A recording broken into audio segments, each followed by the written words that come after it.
nag-aambag at nag-aalab ng mga kaganapan sa kasulok-sulukan ng Kalakang Maynila sa loob ng ating bansa at saan mang dako ng mundo. Naglalagablog! Katatampukan ng mga pambihirang kaganapan na bumabandera sa mga police blotters, mga kulay dugong pangyayari na nakakagimbang at mga nakakatawang pansing eksena na tiyak na pag-uusapan. Naglalagablog! At narito na ang naglalagablog ng mga balita sa DZXL 558. Naglalagablog ng mga balita. Tuloy mga kasama, naglalagablab na mga balita ngayong umaga ng Lunes sa si Buddy Oberas, Rod Marcelino. Sa Maynila, hindi na po na-enjoy na isang dating preso ang kanyang paglaya matapos itong pagbabarilin sa bahagi ng Divisoria kaninang madaling araw. Dead on the spot ang sinasabing member ng Komando Gang na kinilala sa alias na Linga nang paputukan ito sa kanyang mata sa harapan po ng New Ansons Bazaar. Ayon sa mga saksi, nakaupo lamang biktima sa lugar nang sumulpot ang isang suspect at walang sabi-sabi itong pinagbabaril. Hindi pa nakilalang suspect na mabilis na tumakas matapos po ang krimen. Nabatid na kalalabas lamang ng biktima mula sa kulungan nung nakaraang linggo dahil sa kasong robbery. Sa Davao del Norte naman, sa kabila po ng panganib at babala ng mga otoridad, sinuong ng 2 katao kabilang ang isang menor de edad ang isang kuweba sa bayan ng New Corelia para kumuha ng guano o dumi po ng paniki na kanilang ibinebenta. Pero nabigo ang mga ito at sila'y nasawi matapos mabaksakan ng malaking bato sa Bundok Cave. Kinilala mga nasawing sina Reynan Navarro, 30 anyos at Charwin Fediliaga, 15. Kukuha lamang sana ng guano o dumi po ng paniki ang mga biktima sa kuweba na nasa barangay New Cortez nang maganap ang aksidente. Naaktuhan pa ni Maria, asawa ni Navarro, kung paano bumaksak ang malalaking bato sa mga biktima. Nabatid, nagpumilit lamang silang pumasok sa kuweba sa kabila ng mga babala upang may panggastos sa nalalapit na pasukan. Naibebenta sa halagang 25 pesos ang bawat sako ng guano na ginagawa namang abono o fertilizer. DZXL Bulat Palaro. Standby kasamang Joyce. Nasungkit ng FPU Lady Tamaraw sa unang kampyonato sa titular showdown sa Shakespeare League Season 11 sa The Arena sa San Juan City. Winaliso ng Moraita Base Volleyballs ang National University Lady Bulldogs at matagumpay na nauwi ang kanilang tagumpay. Sa score na 25-21, 25-23, 25-18. 6 na sets lamang sa dalawang laban sa serye ang kinailangan ng Lady Tams para makuha po ang kauna-unahang titulo. Sa kabuuan ng Championship Series ay hindi nakatikim ng set win ng NU. Ininda rin ng Lady Bulldogs ang pagkaroon ng 24 errors na sumira sa tuwing nakukuha ng koponan ang momentum sa laro. Abangan yung DZXL Volleyball League, di ba? Malapit na. Oo. Delikado Beach tayo. volleyball.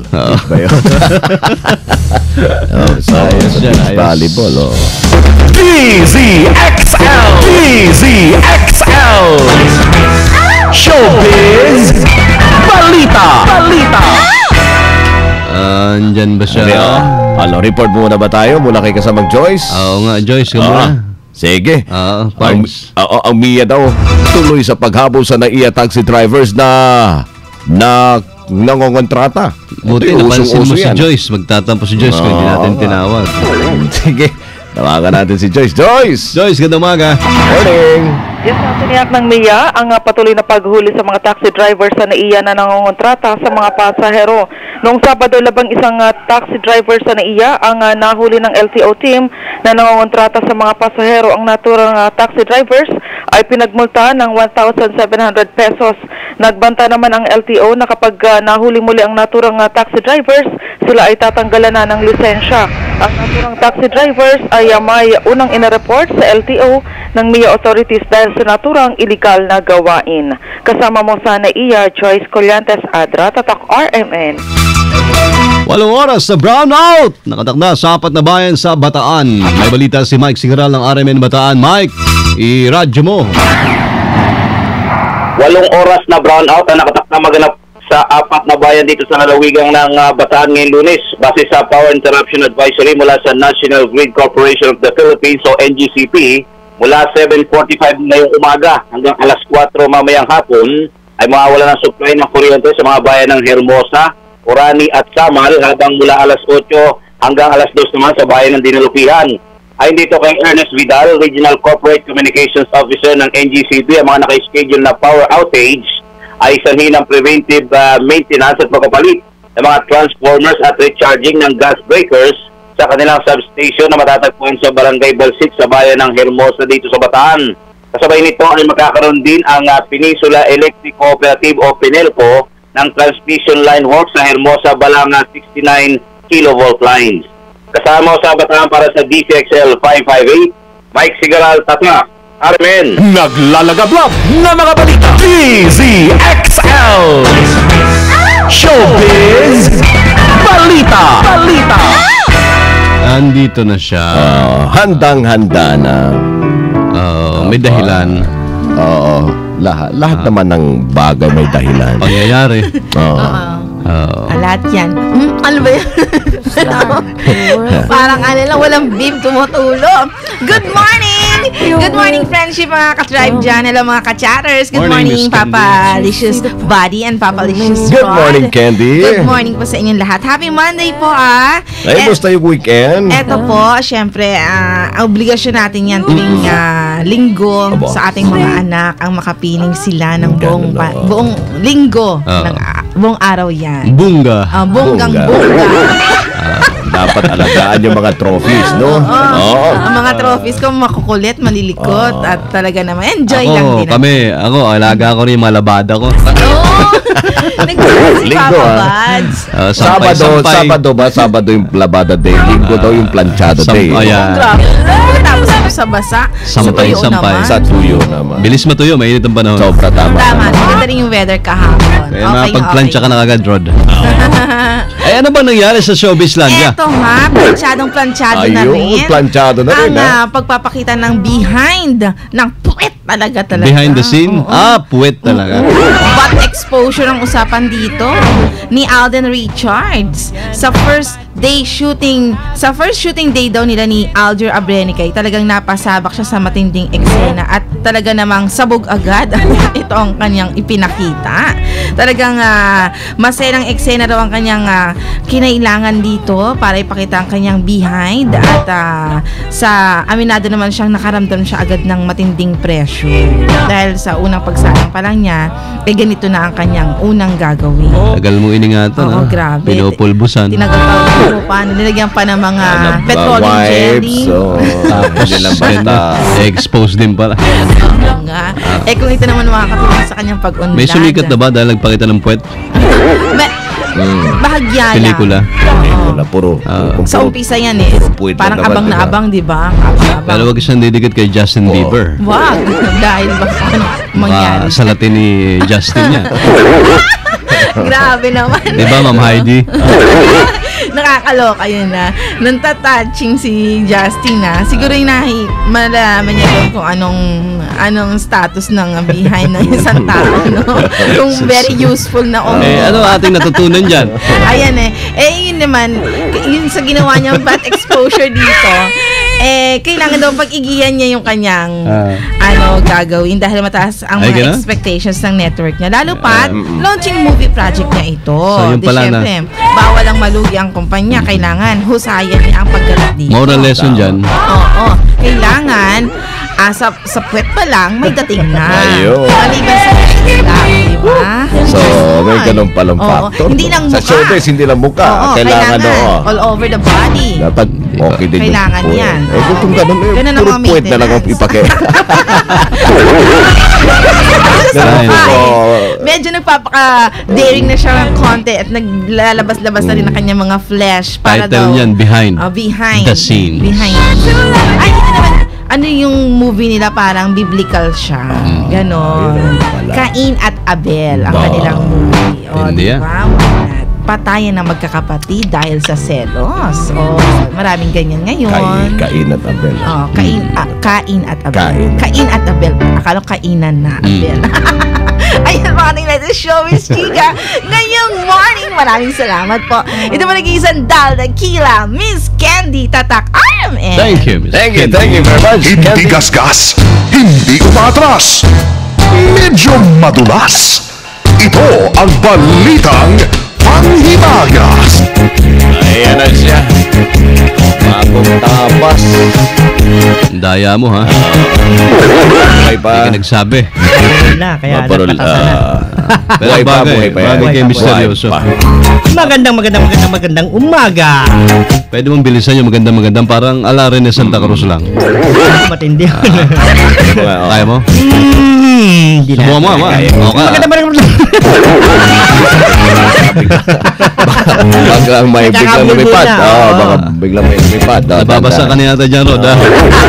Hindi pa. Tayo pa, binilisan natin. Laki ko. Maganda. Delikadong- Binabantayan ko yung paglipad galing sa bibig. Baka Baka yung pinalumipad. Maganda. Magandang umaga po. Ito lang ating balita pang himagas. Ito'y galing pa sa India. India! Isang magnanakaw ang pinakain ng 8 dosena ng saging. 8 dosena. magdanakaw. Pinakain. Bakit saging. naman? Okay. Si Damu Gupta, 28 anyos, ay inaresto matapos nitong hablutin ang kwintas ni Doktora Shital Kamble sa loob ng isang tren. Nabatid na itinanggi pa ni Gupta ang ginawa, ngunit nakita ng kasabay nitong pasahero na nilulunok nito ang kwintas. Talaga na. Nakita naman ang gold chain sa tiyan ni Damu matapos itong sumailalim ng x-ray, kung kaya't pinakain siya ng 76 na saging upang mapabilis ang pagdumi nito at makuha Yun ang pala yun. puno. Yun ang purpose nun. Yun naman pala. Akala ko bilang parusa. Kaya pinakain siya ng maraming saging. Kinabukasan, ito, Buti agad may din papaya. naman nakuha. Dapat papaya pala, Papaya no? dapat. Babae. Okay. Oo, Mas mahal kasi papaya eh. Maganda sa Oh, digestion. pero mas Yun. mahal yung papaya kasi saging eh. Kaya saging na lang. Saging. Banana! Yan po ang ating balita pang himagas ngayong umaga. Hatid sa inyo ng nag-iisang si Misteryoso. Thank you. Thank you very much. Stereos. DZXL Ulat Trapiko. Sa may EDSA Kamuning naman ang sitwasyon ng trapiko. Mula kay kasamang Silvestre Labay. Bye, morning. Kasamang Rod at Bani, ang daloy ng trapiko dito sa EDSA Kamuning, Panayan, ang usad ng mga sasakyan bahagyang bumabagal dating sa Cubao Underpass hanggang sa makarating sa harapan ng POAA. Pero pagkalampas nito ay tuloy-tuloy ang usad ng mga sasakyan, pero mabagal pa rin hanggang Guadalupe na kabilang linya patungo naman sa bahagi ng monumento sa Malabon. Tuloy-tuloy ang usad ng mga sasakyan bahagyang bumabagal paglampas ng EDSA kanto ng Aurora Boulevard, pero pagkalampas nito ay tuloy-tuloy na hanggang sa makarating sa EDSA Kamuning. Alright, that's good. At least wala aksidente so far, Rambo. Yun ang magandang balita doon. Walang aksidente pero matindi pa rin ang init ng panahon kasamang Bati at Rod, ano? Mhm. At magdala ng Payong, dalang payong, sombrero, pero yan. baon ng tubig. Yan ang payo ng DOH eh. Parating magbaon ng tubig. Pati kutsara, magbaho na. Pati kutsara na rin. Oo, kasi baka manigas yung baka minsan pwedeng Baka manigas yung panga. Kasi sabi mo, mainit eh. At magbaon din, pinakahigit sa lahat, magbaon ho ng mahaba, maraming pasensya. Correct. Yan ang importante to. Marami mainit ang ulo eh, pag mainit ang panahon. Maraming kapatid dito, kasamang Rod at Pari. MO! MOTTO or Moto. Antog natin yan, nakikinig lagi yan si Doc Eric Sanawan at si Mike Dewan, lalo na si Robert Hines, si Robert Honis at saka si Wow. Lagi nakikinig yan, si Wow Felix. Ang aking MOTTO ko, never give up on anyone, and that includes not giving up on yourself. Oba. In Tagalog, In Tagalog, kasamang Rod at Buddy, huwag kang sumuko kahit na sino at kahit anong laban, at kasama na riyan ang hindi mo pagsuko sa iyong sarili. If you change your mind, pwede. on the first Pwede. Ayos. Oo. Ikaw ba, sumuko ka na sa sarili mo? Kuminsan, pero kapag naalala ko itong MOTTO ko, talagang lalaban ako. Iyon. Oo. So, lalaban ka rin sa sarili mo. Lalaban din, oo. Kuminsan po ibigay kapag may problema, hindi maiwasan. Pero minsan kapag naalala ko ito, yung naalala ko yung hayaan mo ang problemang mamomroblema sa'yo, huwag lang ikaw ang mamomroblema sa problema. Ayun. Tawanan mo ang problema. Tama. Mo ang problema. Alright, simple lang to sa akin. Every second counts.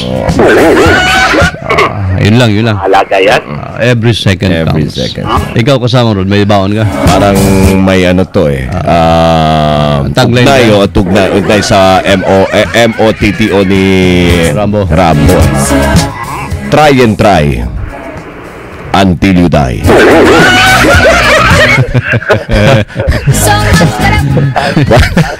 Bye. Ay, How about that? Bye. You like it? You like it? I like it. Pero palitan natin yung die. Lagyan natin ng success. naka na. Success. Ano yun? Try and try until you success. Easy. Yun. Tama ba yun? Oo. Tama ba? Bye. Ayan, tama. Pwede. Alright. O, sabi rito ni, sino ba itong nag-text sa akin? Si Professor ba to? I hope nakatulong ako kahit konti to open eyes and ears of the people. Ay, kay Dr. Jim pala to.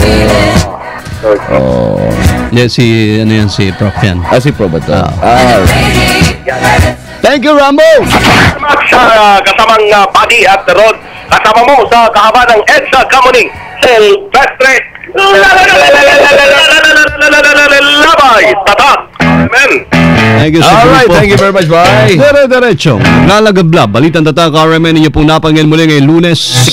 Linya mo pala yun. Tama, Monday today.